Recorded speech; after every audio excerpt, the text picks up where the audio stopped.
चूंकि मैंने central government से मांग किया है कि राष्ट्र की एकता और अखंडता के लिए, संविधान की रक्षा के लिए भारत को हिंदू राष्ट्र घोषित किया जाए और ईसाइयों और मुसलमानों की नेशनलिटी समाप्त की जाए, और हमने इसके लिए समय निर्धारित किया है कि 2 अक्टूबर 2021 तक यदि भारत को हिंदू राष्ट्र घोषित नहीं किया गया तो 2 अक्टूबर को दिन में 12 बजे सरजू जी में मैं जल समाधि ले लूंगा। उसके लिए आज मैंने कफन पूजन किया, स्वयं में ही कफन पहन करके, और मैं सरजू जी में ठीक 2 अक्टूबर को 12 बजे जल समाधि लूंगा। क्योंकि अगर भारत हिंदू राष्ट्र घोषित नहीं हुआ तो संविधान, अदालतें, लोकतंत्र, मानवता, भारतीय संस्कृति, ये सब उसी तरह से खत्म हो जाएगा जिस तरह से कभी भारत का हिस्सा रहा Pakistan, Afghanistan, Bangladesh, Iraq, Iran, Syria इत्यादि में खत्म हो गया है। अब चूंकि हिंदुओं के लिए अंतिम देश है हिंदुस्तान, अगर हिंदू राष्ट्र घोषित नहीं हुआ तो हिंदू समाप्त हो जाएंगे और हिंदू के साथ साथ सनातन को मानने वाली परंपरा समाप्त हो जाएगी। जय हिंद दोस्तों, हमारे जीवन में संतों का बहुत सारा योगदान है और संत हमारे जीवन के लिए बहुत ही महत्वपूर्ण है। जब तत्वदर्शी महान पुरुष की संगत मिलती है तो उनकी सत्संगति से मानव जीवन में सत्संग तथा परमात्मा के नाम का महत्व पता चलता है।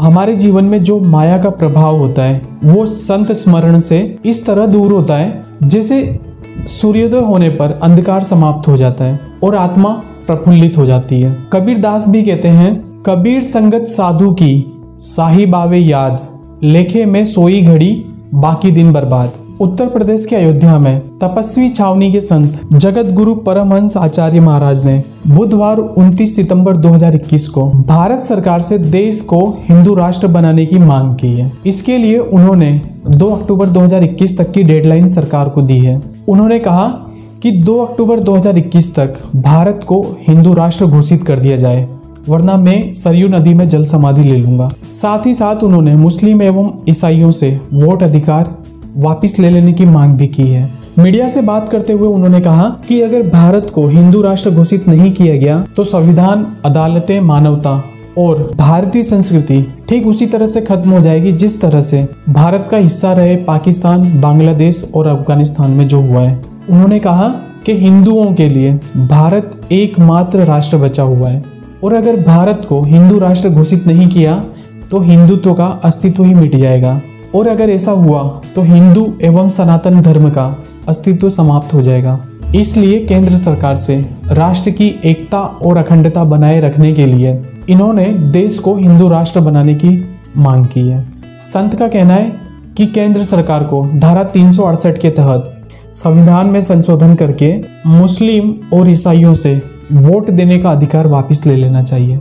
उन्होंने कहा कि मोदी जी बहुत बड़े बड़े काम कर रहे हैं, तो भाजपा के पास संविधान में संशोधन करने और भारत को एक हिंदू राष्ट्र बनाने के लिए धारा 368 का उपयोग करने की शक्ति भी है। अगर ऐसा नहीं हुआ तो पूरे देश से हिंदुओं को इस तरह मिटा दिया जाएगा जिस तरह कुछ महीने पहले बंगाल में हिंदुओं को निपटाया गया था। परमहंस आचार्य ने कहा, अगर भारत हिंदू राष्ट्र घोषित नहीं हुआ तो 4 बीवियां और 40 बच्चे पैदा करने वाले ये लोग पूरे देश में वही करेंगे जो कश्मीर में हुआ था। फिर कहाँ जाएंगे हिंदू। उन्होंने आगे कहा कि साधु परंपरा के अनुरूप मैंने खुद के कफन की पूजा कर ली है। अब अगर सरकार भारत को हिंदू राष्ट्र घोषित नहीं करती है तो 2 अक्टूबर के दिन मैं इस कफन को पहनकर जल समाधि ले लूंगा। उन्होंने ये भी बताया कि 1 अक्टूबर को अयोध्या में हिंदू संगठन हिंदू सनातन धर्म संसद का आयोजन भी कर रहे हैं। संत ने यह भी कहा कि सरकार को भारत देश को हिंदू राष्ट्र घोषित करना होगा। ये या तो मेरे जीते जी होगा या फिर मेरे मरने के बाद, मगर ये होगा जरूर।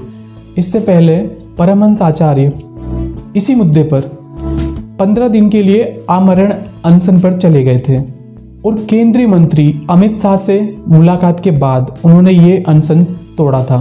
अयोध्या के संत समुदाय ने घोषणा की है कि वे जगत गुरु परमहंस आचार्य महाराज की मांग का समर्थन करने के लिए हिंदू सनातन धर्म संसद आयोजित करेंगे। अब इसी बात को लेकर ट्विटर पर कामी और वामी लोग चुटकी लेते हुए नजर आ रहे हैं। तो दोस्तों, आज की वीडियो में सिर्फ इतना। मिलते हैं अगले वीडियो में। धन्यवाद और जय हिंद।